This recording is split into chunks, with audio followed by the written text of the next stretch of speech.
14 मई 1948। दोस्तों, ये वो दिन था जब एक गैर कानूनी हुकूमत कायम की गई।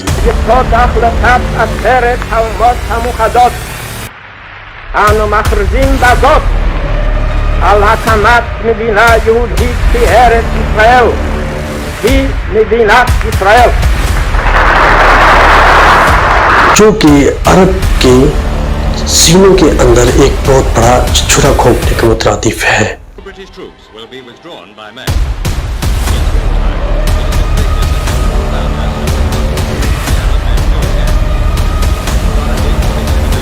दोस्तों, ये ऐसी एक नाजायज हुकूमत थी कि जो शुरू से लेके अब तक जंग लड़ रही है। ये एक ऐसी ज़ायोनिस्ट स्टेट कायम की गई जिसको सबसे ज़्यादा सपोर्ट जो बरतानिया और अमेरिका की रही, जिसमें इसकी जितनी भी वॉर मशीनरी है वो यूरोप, अमेरिका और बरतानिया अफोर्ड करते हैं।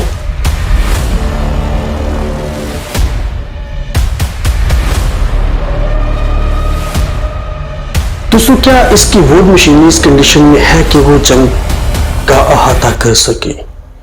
International institute of strategic studies के मुताबिक इसकी जो रिजर्व फौज है वो 4,65,000 है और इसके जो मुस्तकिल फौजी हैं वो 1,59,500 हैं।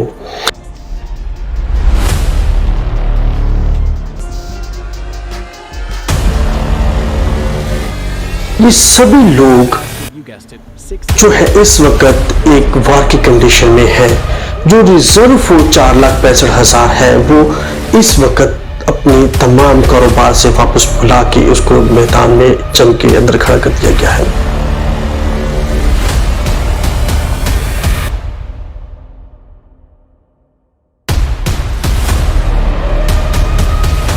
आज इसके 3 बड़े मकासद थे।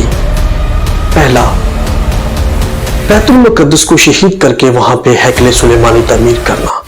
यहूदियों का मानना है कि बैतुल मुक़द्दस को शहीद करके जब वो हैकले सुलेमानी बनाएंगे तो वो तो पूरी दुनिया पे कामयाब एक गवर्नमेंट कायम कर सकते हैं जो कि आने वाले मुस्तकबिल में एक सुन्नी स्टेट सुपर पावर होगी।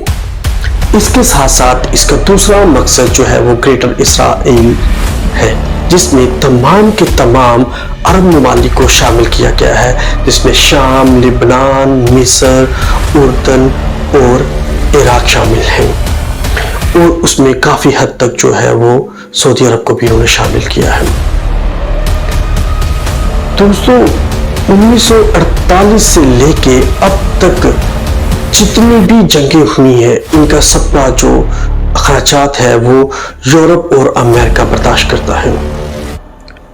दोस्तों, international institute of strategic studies के मुताबिक इसकी वॉर मशीनरी के अंदर जस्ट ओनली 2200 टैंक्स हैं, जिनमें से 546 आर्टिलरीज हैं और इसके अलावा इसके पास 346 जो है वो जंगी लड़ाका हथियारे हैं, जिनमें से 196 F-16 है और उसके अलावा जो है 83 इनके पास F-15 है और इसके अलावा F-35 जो है वो 30 हथियारे इनके पास मौजूद हैं।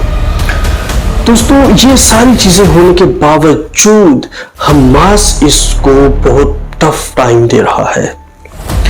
दोस्तों, आप सबको पता है कि हमास इसके डेली बेसिस पे कितने ज्यादा फौजी जो है वो मार रहा है।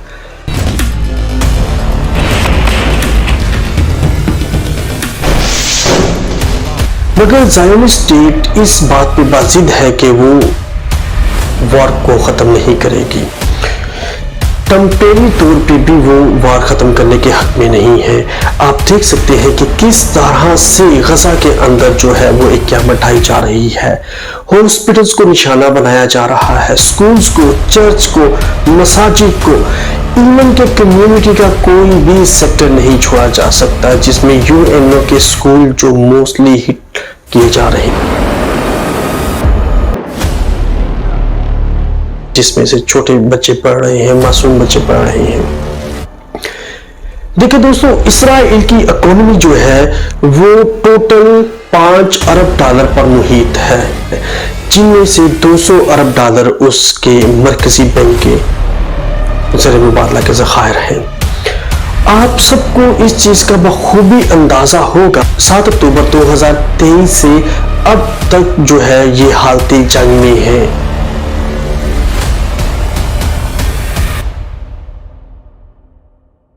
हमास ने इसको इतना टफ टाइम दिया है कि इसको अपनी इकोनॉमी में से डेली बेसिस पर इसके रिजर्व बैंक की तरफ से जो एक रिपोर्ट शाया हुई, इसके पर डे का आर्मी का खर्चा 26 करोड़ डॉलर है, जो कि एक दिन के अंदर खर्च होता है।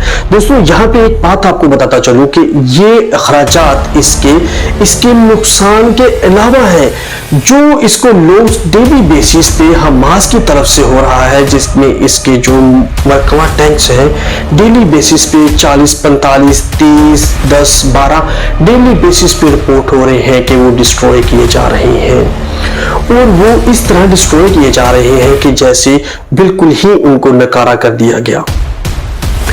इसमें सबसे बड़ी जो है वो हमास की एक कहने की एक पोजीशन स्ट्रॉन्ग नजर आ रही है, जिसमें से अबू उबैदा का वाज़ेह पैगाम है कि अगर ये जंग स्टॉप नहीं करता तो ये इसराइल बहुत लॉन्ग टर्म तक तो इसको भुगतेगा। देखिए, हमास 2006 के बाद से मार्ज़ वजूद में लाया गया।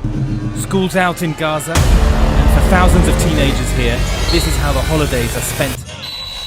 Preparations for the next. इसके अंदर भी जो है वो इसराइली इंटेलिजेंस मोसाद का अपना ही हाथ था, मगर अब बातें बहुत ज़्यादा जो है वो इनके हाथ से निकल चुकी हैं। वो इस तरह निकल चुकी है कि हमास को ज्वाइन करने वाले वो सोल्जर्स हैं जिनके पेरेंट्स या तो बचपन में उनको मार दिया गया, या बच्चों या इनके जवानी के अंदर इनके माँ बाप को अरेस्ट कर लिया गया, उनको नामालूम जगह पे मुंतकिल कर दिया गया, उसके बाद उनका मर्डर कर दिया गया।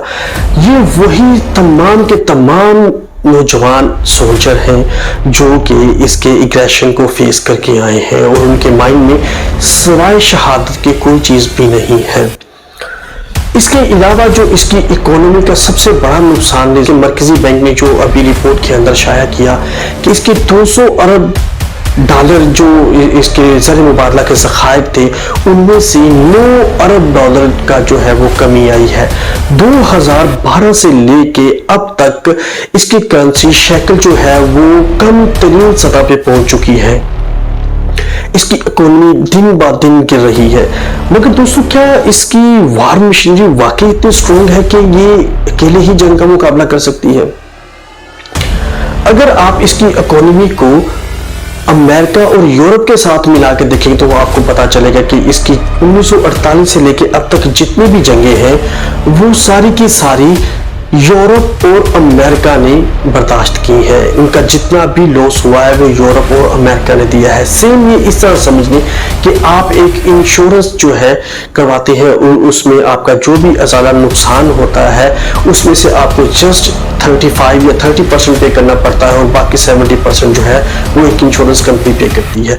मगर इसके मफाद जो है वो बहुत ज़्यादा वसीतर है, जिसमें यूरोप और अमेरिका ये चाहते हैं कि इसके अंदर एक बहुत बड़ा कॉन्फ्लिक्ट पैदा किया जाए जो कि इन ममालिक के अंदर है। जिस तरह की इसके ऑयल रिजर्व है इन ममालिक के वो बहुत ज़्यादा है, वो आने वाले जो है 100 साल तक भी कामयाब रहेंगे, क्योंकि एनर्जी के जितना भी रिसोर्सेज है वो सारे के सारे इन ममालिक के पास हैं। दोस्तों, यहाँ पे एक बात वाज़ह करता चलूँ कि इसका जो मैंडेट है इसराइल का वो सबसे बढ़कर ये है कि मुस्लिम कंट्रीज को जो है वो टारगेट करना। जब से ये मार्ज़ वजूद में आया है इसने कोई भी ऐसा ईयर नहीं गुजरा कि इसने जो है वो अमन के साथ गुजारा हो। दोस्तों, जब से ये सहूनी रियासत वकूफ़ पज़ीर हुई है उस वक़्त से लेके अब तक ये जंगें ही लड़ती आ रही है। इसकी हिज़्बुल्लाह के साथ लड़ाई, इसकी मिस्र के साथ लड़ाई, इसकी शाम के साथ, इसकी लिबनान के साथ, इसकी उर्दन के साथ, इसकी इवन के सऊदी अरब के साथ भी इसकी जंगें लड़ी गई हैं। दोस्तों, क्या ये वाकई ही इसकी पावर इतनी है कि ये अकेला जंग को अफोर्ड कर सके? दोस्तों, अब इस वक्त ये अमेरिका की तरफ जो है वो देख रहा है कि अमेरिका किसी तरीके से इसको बचाए। ये पिछले जो 2.5 साल है इसमें आपने देखा है कि अमेरिका जो है कि अपनी एंटिटी जो है इन ममालिक के अंदर बहुत ज़्यादा खो चुका है। अमेरिका अब उस पोजीशन में नहीं है कि इसको जो बचा सके। दोस्तों, इसमें सबसे जो बड़ा लॉस है वो इसकी नेशंस को हो रहा है। इसके जो सबसे ज़्यादा नुकसानात हैं वो इसराइल के अंदर इसकी इकोनॉमी के हो रहे हैं। एक तरफ इसकी जो रेड सी के अंदर यमन हौसियों ने इसके शिप्स को काउंटर किया है। दोस्तों, ये छोटी मोटी बात नहीं है, ये बहुत बड़ी एक कहने की ट्रेजेडी है इनके लिए कि इनके शिप जो है वो सारे के सारे होल्ड हो चुके हैं। दुनिया में जितने भी इनके ट्रांसपोर्ट के बिजनेसेस है, दुनिया में जितने भी इनके बिजनेसेस है वो सारे के सारे अभी तबाह हो रहे हैं। दोस्तों, सबसे बढ़कर बात यह है कि जब से ये स्टेट बनी है उस वक्त से अब तक इसने अरब ममालिक का जो है वो जीवन किया हुआ है। इसकी सबसे ज्यादा जो तबाही है वो इसने फलस्तीन के अंदर की। दोस्तों, ये सेम ऐसे ही है इसकी एग्जाम्पल कि आप ऐसे समझ लें कि चाइना से उठ के कोई दिल्ली के अंदर आके कब्जा कर ले और वहां पे अपनी जो हुकूमत जो है वो कायम कर ले।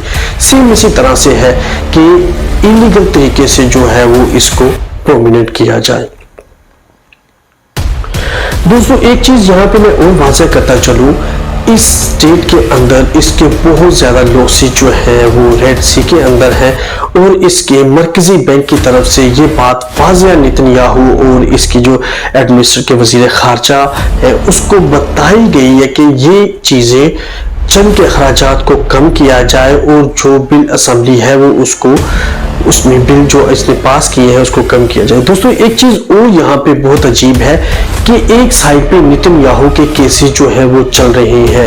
दोस्तों, लास्ट मंडे में इसकी प्रेजेंट थी जिसमें ये पेश नहीं हुआ। आप इस चीज से बखूबी जानते हैं कि वो 10 ईयर जेल होगी, मगर ये उस वक्त तक नहीं हो सकती जब तक कि ये गजा इसराइल वार जारी है।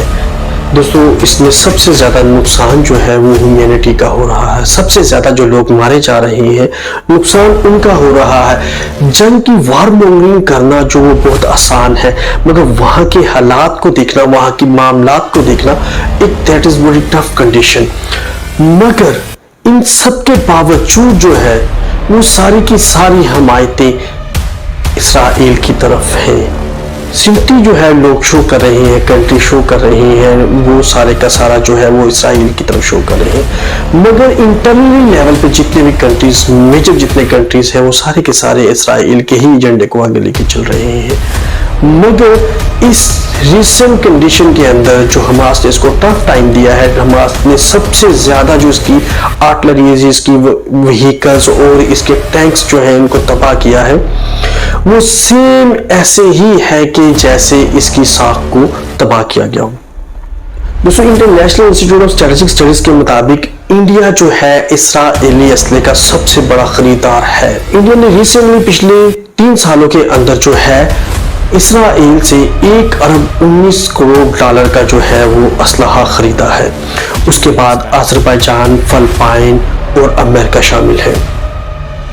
दोस्तों, इसराइल जो है वो सबसे ज्यादा अपना असलहा अमेरिका से और जर्मनी से खरीदता है, मगर इसके बावजूद भी जो है वो इसराइल अभी इस कंडीशन में नहीं है कि वो हमास को जो है वो परमानेंटली डिमोलिश कर सके।